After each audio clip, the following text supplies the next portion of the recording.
Good afternoon, all. Thank you so much. My name is Kevin Fleck. I'm the Assistant Director for Employer Engagement at the Indiana University of Pennsylvania Career and Professional Development Center. It only took me 8 months to figure out how to say that all in a single breath, but we got there. Thank you so much again for joining us for our fourth professional panel series.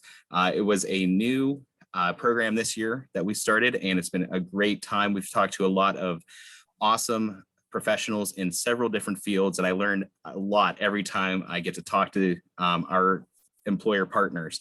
So, I want to thank everyone for joining us today. And again, I will be monitoring the chat if you would like to put a question for our panelists into the chat.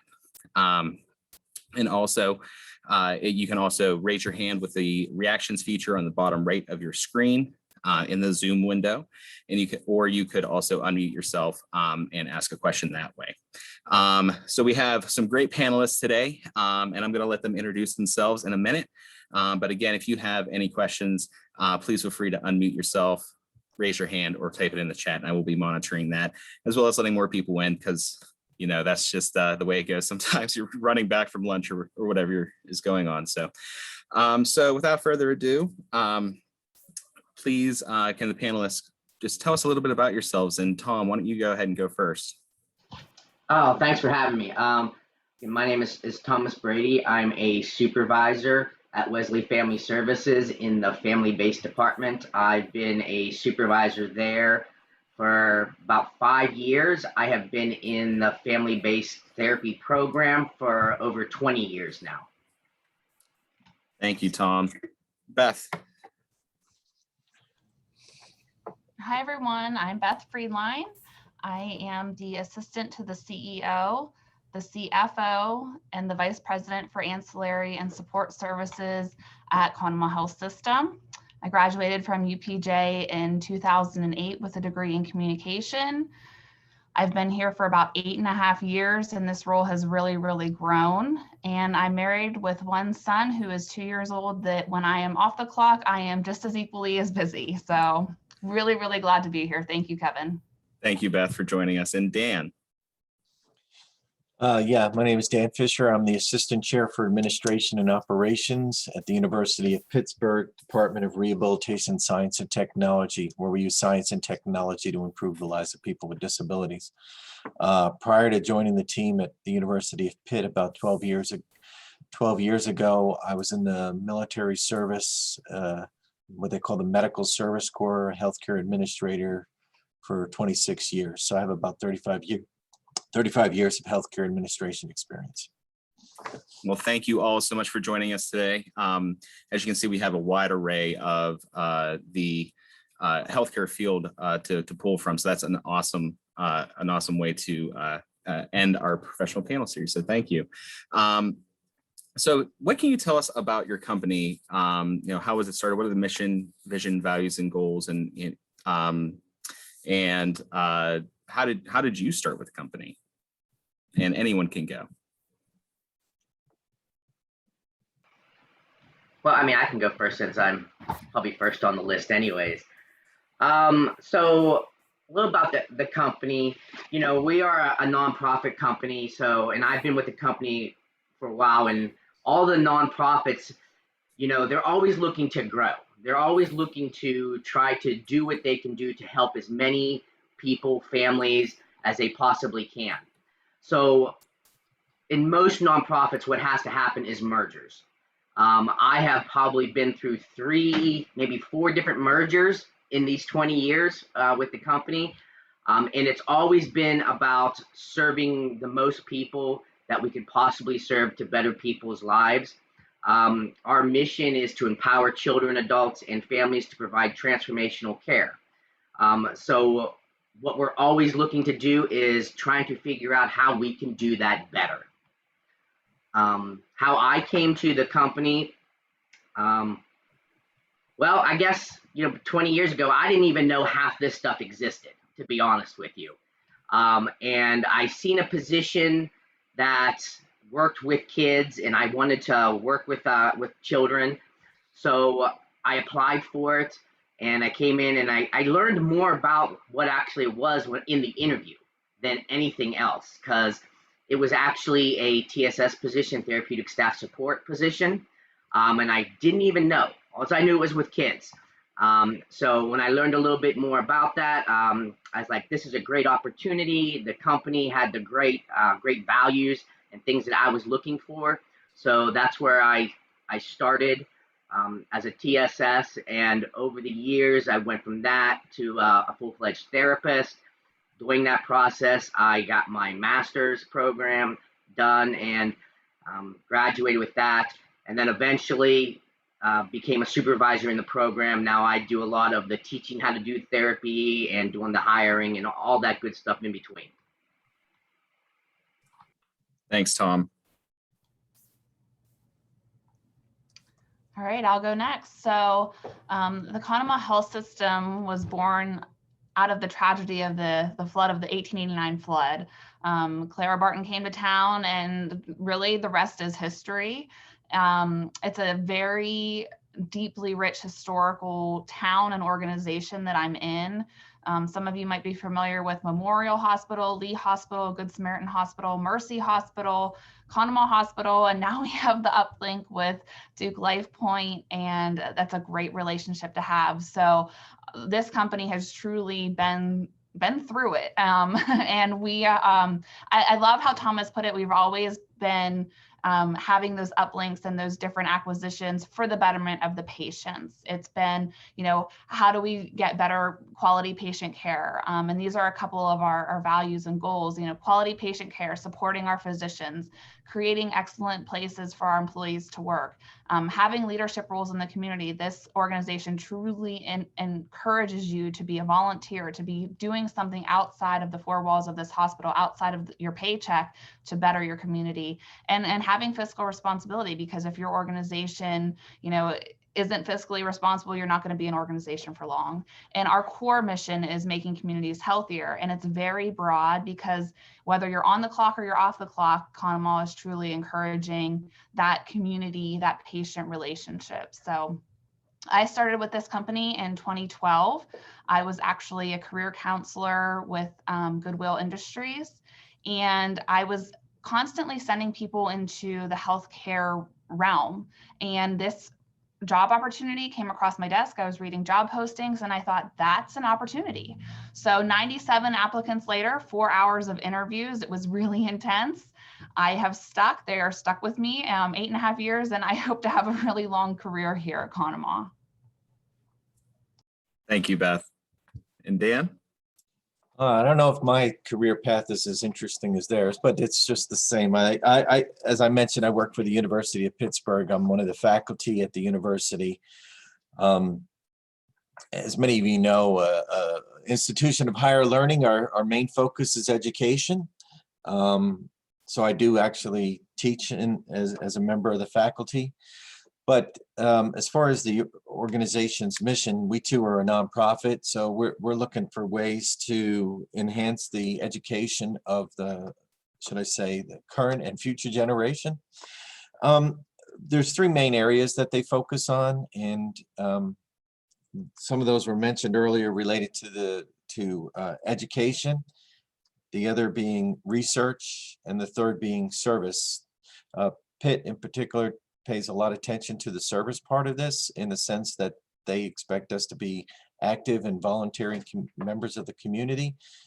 Serving in a role just like this is another example of service. So all of that's very much encouraged. How did I get involved in healthcare administration? Well, I, like many of you, were in college and deciding on what you want to do. I was a business major, and due to a number of circumstances, I decided, to try ROTC. So upon graduation, or before graduation, my junior year, I had to pick where in the military I'd like to serve. Would it be infantry? Would it be armor? Would it be artillery?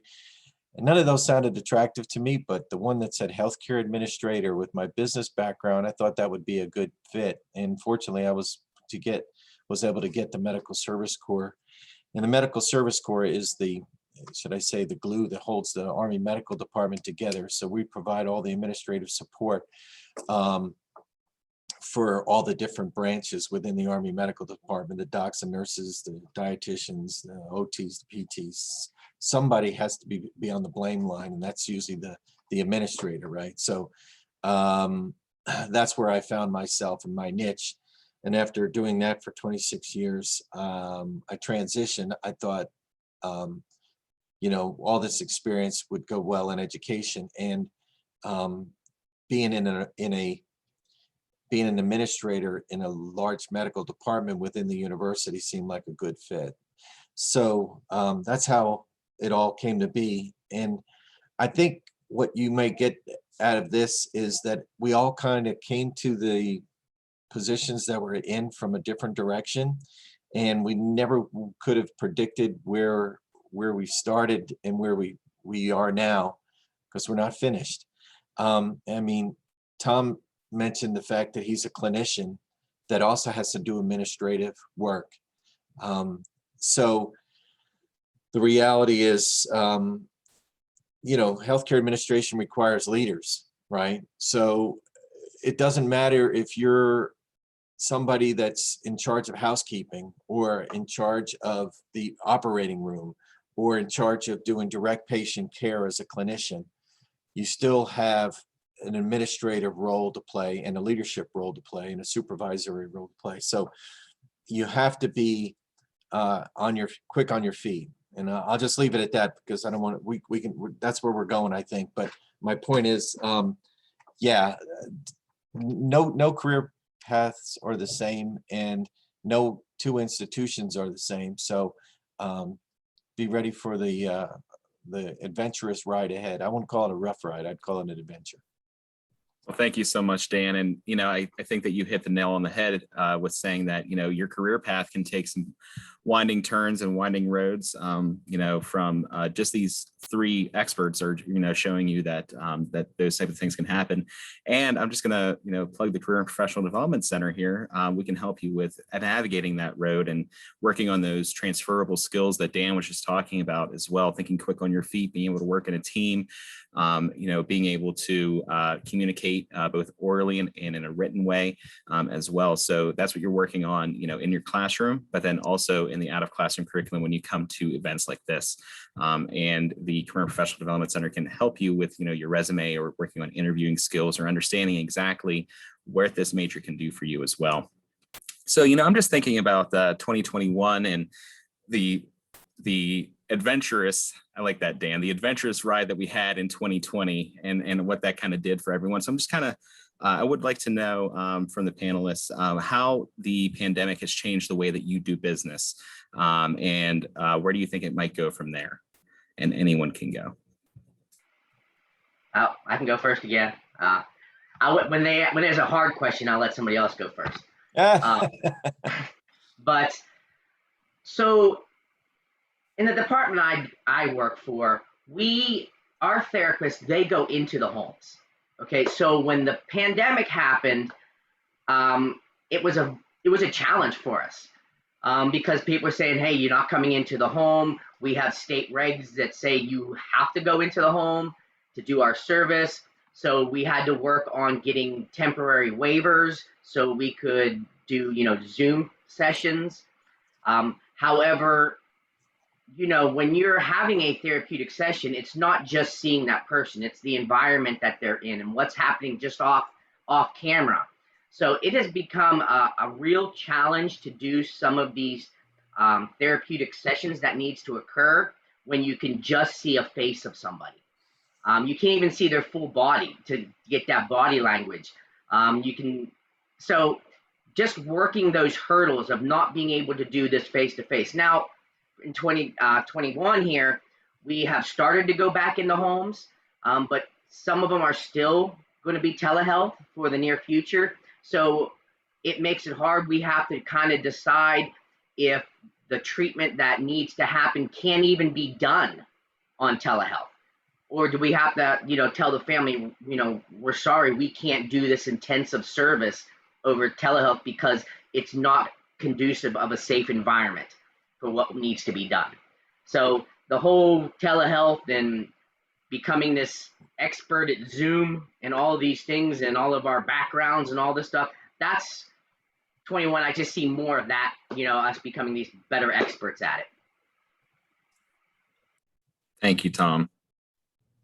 Yeah, and I'll echo those same things. I'm in a hospital setting, so I think it's probably easier to list the ways things haven't changed than the way things have, because I think saying that everything has changed is it's literally, I mean, everything has changed from the way and the door in which I walk into my office. I have to get temped in, different things like that. I used to be able to be out on the patient floors, rounding, gathering patient feedback, staff feedback, checking in on staff engagement, doing different things.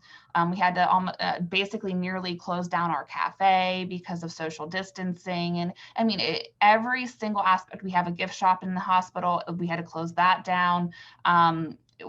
We had to make some really, really tough choices out on our nursing floors. There's lack of PPE for, I'm just flashing back to 2020 here.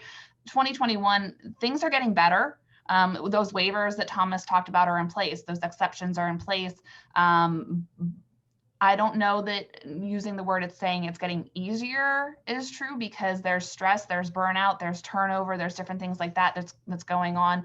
We have that employee engagement aspect, the reward, the recognition. Things are just different, and it's not bad. We're still providing these services. We're still getting out there to the patients. Our nurses are still here. Our doctors are still here. Our specialists are still here. But it takes a little bit of extra time to do your job. It takes a little bit of extra patience to do your job, and it takes some innovation to do your job. Gone are the days of easy. There's no easy button in healthcare anymore. It's gone. It's a Zoom button now, and it's really technically difficult. So I think telework is a way of the future for healthcare, but I don't think it's going to solve all of the problems that healthcare is facing with the pandemic, because like Thomas said, you can't see everybody, you can't see the body language, you can't see everything that's going on. But I think that, thank heavens for healthcare workers, because it has been really eye-opening to be in a non-clinical role.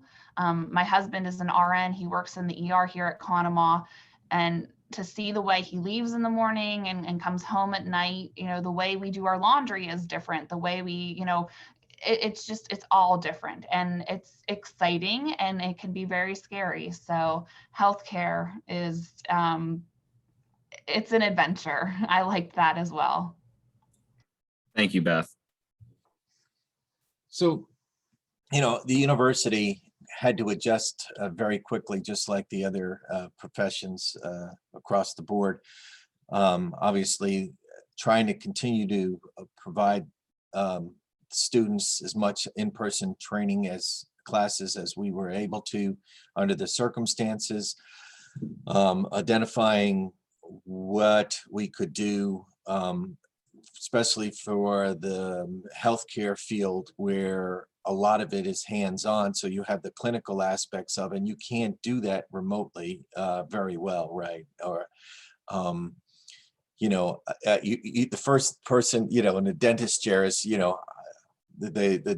ask your dentist, when was the last time he was in somebody's mouth? He says, oh no, I've been doing this all online, or, I'm a surgeon, don't worry, I've been doing this online for months, it's just not the same. So you really have to come up with innovative ways of being able to bring in, model patients is one of the things that we do. And then we run the Center for Assistive Technology for UPMC also, and that requires, a very close contact with patients, and there's just no way around it. So you have to come with what we talked about earlier, innovative, and supportive of not only the patients, but also of the staff that you're working with. It's been said once, it's been said 1,000 times, and it was just repeated. I think, we have to remember that the healthcare field is on the front lines. We didn't ask to be on the front lines, but that's where we are. And the other thing you have to remember, if you really truly want to get in the healthcare field, you have to remember that it is a service institution, right? Industry. It is more giving than receiving. And if you're more of a receiver, then you're in, don't go in this profession. So I don't mean to be so blunt, but if you really want to find a profession where you actually are on the service side of delivery, then healthcare is for you, and healthcare administration in particular is for you. But you just have to be aware that, you know, when everybody else is at home, you're at work, you know, or when everybody else is afraid to come in because, you know, they might they didn't get a good parking spot. That's not, you know, that's the least of our worries. So just kind of keep that in mind moving forward. And the university continues to try to adjust. You have to be adaptable. You have to be flexible. And I think they've done an admirable job of working and adjusting to the new environment. And the comment earlier about telehealth, that I believe is not going away. It's going to be the wave of the future. But there, as mentioned, especially in the hospital environment or in the clinical environment, you can't do it remotely for the most part. So I don't know. Thank God we have, you know, dedicated healthcare people that are, and this, you know, it's not just this pandemic. It just made it apparent to people during the pandemic, right? Because they've been on the front lines for years. That's all my comment. Thank you, Dan. And, you know, I think that, well, we've all been talking about the great innovation, and that's something that, you know, I know IUP students really showcases the innovative approach that they have to taking classes and understanding, you know, how to learn in a different way at sometimes, or have appointments. So I know that every resume review I've had or things like that have been over Zoom as well. So just adjusting to that and really, you know, thinking of innovative ways in order to make sure that they are, you know, continually meeting their needs for learning and those types of things. Again, if you have any questions for our panelists, please feel free to put them into the chat or to raise your hand or to unmute yourself and ask. But, you know, I'm kind of thinking about just those skills that we were kind of talking about. We had a little bit of a discussion on them.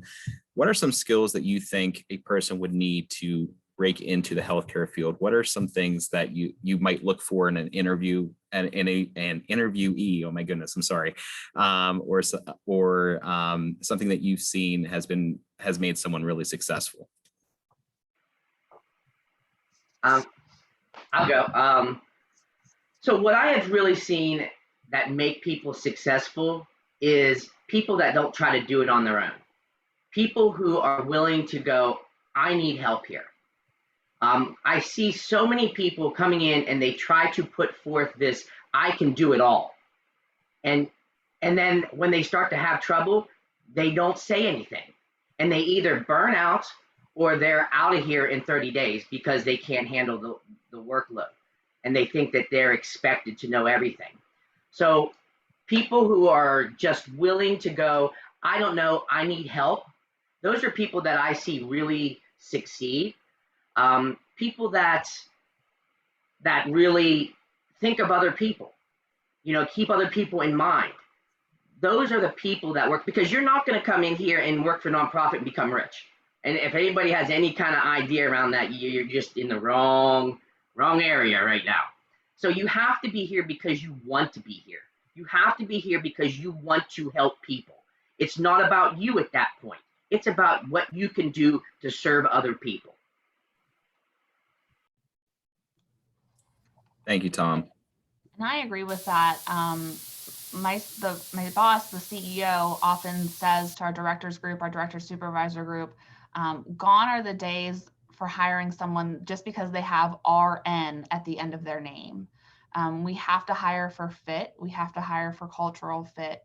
You need to have someone that's a team player, someone that's engaged, someone that's got compassion, innovation, and someone that, you know, is able to process constructive criticism. You know, being patient, you know, reacting versus responding, having that understanding. There's just so many facets to a personality that just because you went through school, you have LPN, you have RN after your name, maybe you even have MD or DO after your name. I've met a few of those.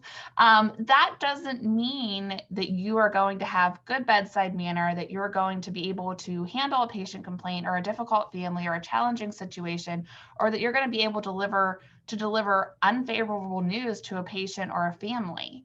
So having a well-rounded personality, but also knowing that, just because you've graduated college or graduated from your degree or however, you're going on with continuing education, your personality is not done developing, and being able to accept that development. Coming out of college, I was pretty confident, but I will tell you, I got knocked on my butt more than my fair share of times. So, just being able to recognize the people around you, surround yourself with mentors, and almost, take it all in is really, really important when you're walking into healthcare. But I think that that's transferable to any industry. Yeah, I think the people that have been the most successful are the ones that are willing to take advice, and that's what they both mentioned, that they'd be willing to accept if they feel like I'll put it, a know-it-all, right, and that you're not willing to accept constructive criticism. People will stop criticizing and start finding faults. You'd rather be criticized than to be faulted. I'll just leave it at that. So be ready, receptive, and admit that like you said, be humble, right? Be willing to be one that accepts and makes changes. Everybody makes mistakes, or everybody learns. Let's get rid of the mistake. Everybody's learning constantly, but it's what you do with that information that separates you from the next person, right? The other thing is, we talked about education. Listen, that's going to get you in the door, right? Especially a great education with IUP, especially depending on your major. And then you may go on and get a master's degree, again, OD or, MD or RN, whatever it may be that sets you apart. But that education and those letters after your name means that you can learn, okay? And you've proven that, but it doesn't give you a license to perform. You have to perform, right? And that's what people are going to be looking for every day in and day out. And don't shy away from the challenges, but say, okay, this is new to me. What do I need to do to be able to perform at a level that sets me apart? So you have to constantly accept the challenges that are put in front of you rather than shying away from them. And that's how you grow, and that's how people will begin to recognize and will provide you encouragement and not fault. That's all I have. Thank you, Dan, and thank you, everyone. I think it just goes back to, those transferable skills that we were talking about, just being able to hone those and really, do your best to build your network. Like Beth was saying, find a mentor, someone who has, been in the field, or someone who is successful. It perhaps doesn't even have to be in the same field that you're looking to do, and just learn from them as well. Some great ways to do that are to attend these types of events, but then also the events that the Alumni and Friends puts on through IUP, and any of the career fairs that we have as well, because many of the career fairs will also be attended by master's degree programs, both at IUP and at different other colleges and universities as well. And, just really building that network. I tell my students, and you're all my students, that there are three things that have networks: computers, interstate highway systems, and people. And in order for them to be successful, they have to connect things. So you have to make sure you're connected with people, in your own field or in other fields as well, in order to make the best of that network and to make the best of your education. So definitely. Again, if you have a question, please feel free to type it in the chat, or to raise your hand, or to unmute yourself. But I'm just thinking about how things change in every field that I'm in? I asked this question to the logistics panel. It was actually our first one. And I got some really interesting answers about just the way that AI is working to help the field of logistics and being able to ship different things and understanding exactly where the market forces are pulling things. So what has changed in the field of healthcare in like the last 5 or 10 years that has, basically, changed what you do, and how do you predict it will change in the next 5 to 10? Do you see AI coming into it more? Do you see telehealth continuing, or do you see something else happening? So I'm not so sure about AI and exactly what I do, because I think if you have too much of that, then they start replacing us, at some point. But the use of computers and technology, that is a daily thing. I mean, and just in the last 5 years, it's just been more and more and more. From like when I started, I was paper and pencil, writing my session notes and doing everything that way. And it's just over time, the computer part of it. So it's not only do you have to like know the field, that you're studying for, but you better know some technology too. Otherwise, it's, when you start these positions, you've got double problems going on. So I think it's, become proficient at different platforms and knowing how to work a computer. Yeah, and for what I'm seeing, so part of one of the divisions that I help support is food nutrition and environmental services. So the use or the thought of using AI in those two divisions is unique and different than what I would say that the clinical side would need. So the clinical, I think the focus right now is on telework and telehealth, different things like that. And to a point that can be achieved fairly successfully for those. But if you think about, dietary services and environmental services, maybe there is some different AI that could be used. We have a program now, it's called TrueD technology. It's light, you put this, it looks like R2D2 in the room after the patient's gone, and the light turns on, it's ultraviolet light, and it kills the bacteria spores and different things like that. So we're dabbling in that now, and it's very helpful. But, is there a point in time where the people who are out there that we call them ambassadors that are passing trays to the patients or taking their orders, is there a time that maybe every patient gets an iPad on their admission and they are able to do that all themselves and order it all themselves? I don't know. Is there technology out there that maybe there are carts that are on tray or on rails, and they go out and they deliver the trays, that they're smart enough that they get on the elevators, they know which floors to get off of, they know which patient rooms are in there? I don't know. It's a little bit scary, but I do think that the focus on people is really important, though. Having those conversations is important. Listening to the patient is important. So as much as AI and technology is going to bring us leaps and bounds into the future, I always stop and say, but are we talking to the patient? Are we getting the voice of the patient? Are we hearing the patient's family? Different things like that. So I love the thought of technology bringing us more into the future, but I think that there's really something to say, just having a conversation and seeing someone eye to eye. Yeah, Tom, I don't think they're going to be replacing your skills with any computers or robots anytime soon. So, but it goes back to what you're saying. It's very important to realize that, technology is the wave of the future, and it's changing at an exponential rate. So we don't necessarily know exactly what it's going to look like in the future, but I don't think there'll ever be a substitute for direct patient care or direct interaction with humans. At least I hope not. So I wouldn't put too much value in it. Extreme value in it, because going back to what we talked about, all those skills, those interpersonal skills you're going to need, I think will come through.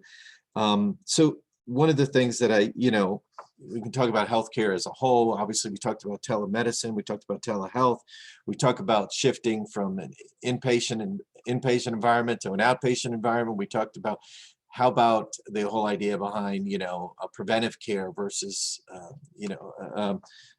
responsive care, and the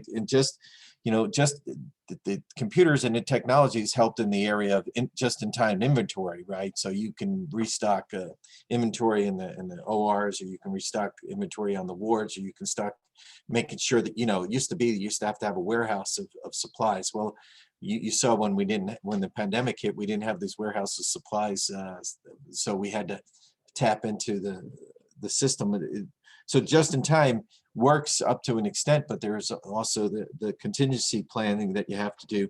Information health records. I mean, obviously the health records is now done electronic.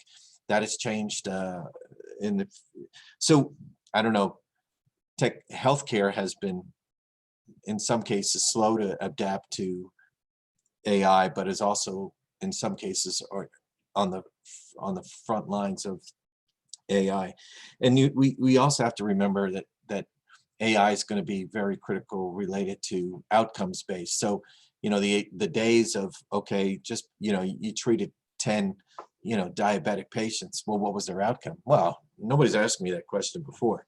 So, now people are not as concerned about the number of patients that were treated, but the outcome of those patients. So healthcare has shifted and will continue to shift, and for the better. The concern is that, technology and AI is not only will have some limitations. Thank you all. Is there so we're coming close to time here. So is there a piece of advice that you would give to someone wishing to break into the healthcare field? Something that maybe perhaps you thought, you think it would have been great to hear that whenever I was trying to get into this, or something that you give to your own mentees as they look to break into healthcare?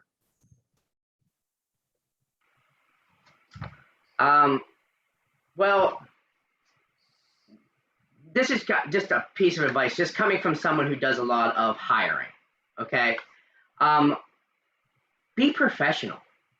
I can't stress enough. If you say that you're going to do something, please do it. I can't tell you the amount of times that I've spent an hour or more talking to people on the phone, and they're like, oh yes, we're going to come in, and I'm sitting there and nobody ever shows up. Not a phone call, no nothing. Not even a text. So number one would be professional. Don't come to, just because we're on Zoom and you're having interviews doesn't mean that you're going to be sitting there in your pajamas. I say that for a reason. Okay. So the professionalism, and also just understand that when you're breaking into it, you're not expected to know everything. Like it was said before, find yourself a mentor. Ask for help when you need it. You're not doing this stuff alone. We are all in it. You learn from what other people do, or other people's mistakes, or other people's, ingenuity. Try to absorb as much as you possibly can. And I think that stuff will get you a long way. I think that's great advice. And I think that in healthcare, what a lot of the focus out of my office has been is that work-life balance, because healthcare will suck you in. You get invested in your patients, you get invested in their families, you feel like a part of the family. They bring you cards, sometimes they send you flowers, different things like that. So you're invested. And I will share with you a piece of advice that was actually shared with me. And I'm going to read it off my screen here. So the CEO recently told me, when there's a bunch of balls in the air, figure out which ones are glass and figure out which ones are rubber. Worry about the glass ones. The rest will bounce back to you. And I think, like, oh my goodness, like my family, this little guy back here, he's the glass ball. I have to worry about him. And as much as I'm worried about my patients, and this door is the CEO's office here. So I literally have the two, over my shoulder all the time. But I thought that that was such great advice, because sometimes I was worried about, you know, something unnecessarily. And I thought, well, maybe I can just ask for help, or maybe if I just ask for advice, or, you know, maybe if I went to the CEO, who has been such a mentor to me, as well as the other leadership team here, you know, worrying about that work-life balance, worrying about just doing better and getting better, but knowing that you're not on your own. You know, let some things bounce, maybe miss a deadline, maybe make a mistake. I think that that's where you're going to learn the most. Thank you, Beth. Both Tom and Beth had some great advice, and I even took some notes myself, so it's good stuff. So I think I love the word being professional before, during, and after. There's no need to be unprofessional at any time. I think the word teamwork keeps coming up, because people, again, you have to be a fit for the culture of the organization as much as you are, with letters after your name. Letters after your name only get you in the room. It doesn't get you to be a good, productive coworker. I love the life-work balance. Healthcare is a 24/7 day job. I'll just say it. You can name. I'll even say the restaurant business. I mean, eventually they close somewhere in the middle of the night, right?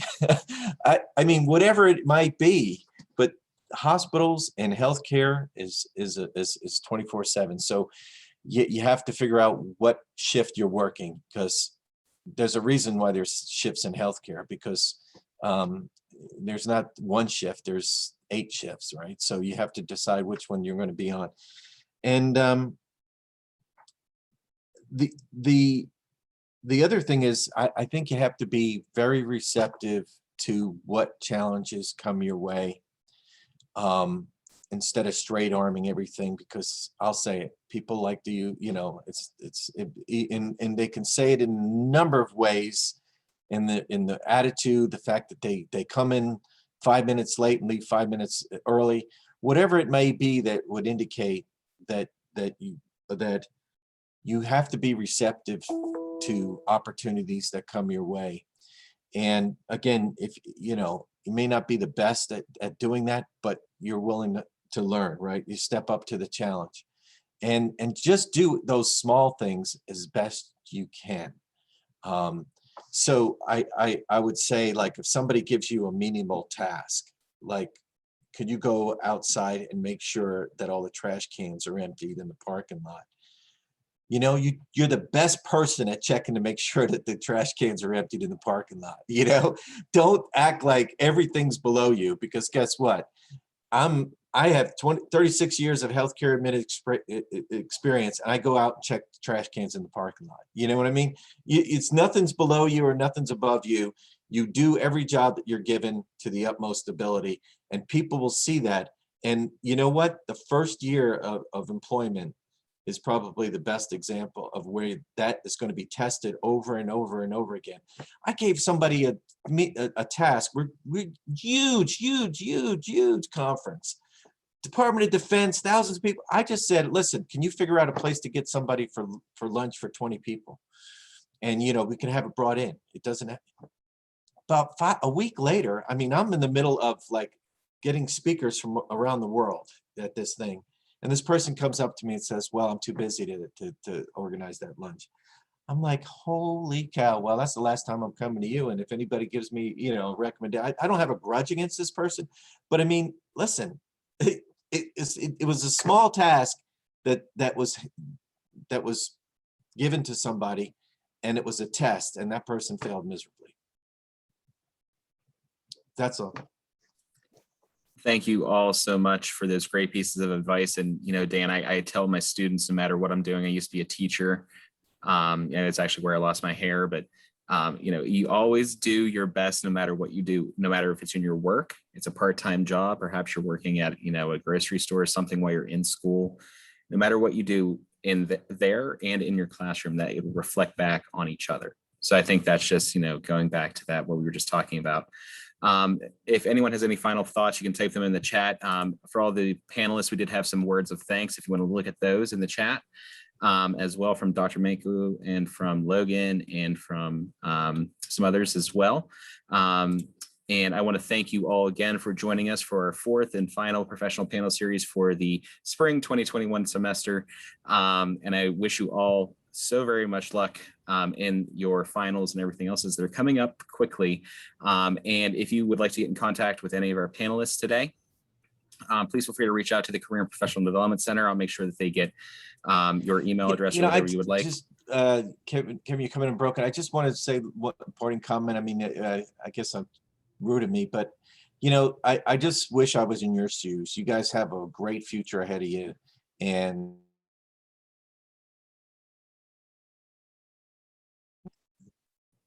Definitely. Thank you. there's so many opportunities. You just take advantage of them, and if you're fortunate enough to get into healthcare, you're fortunate enough. So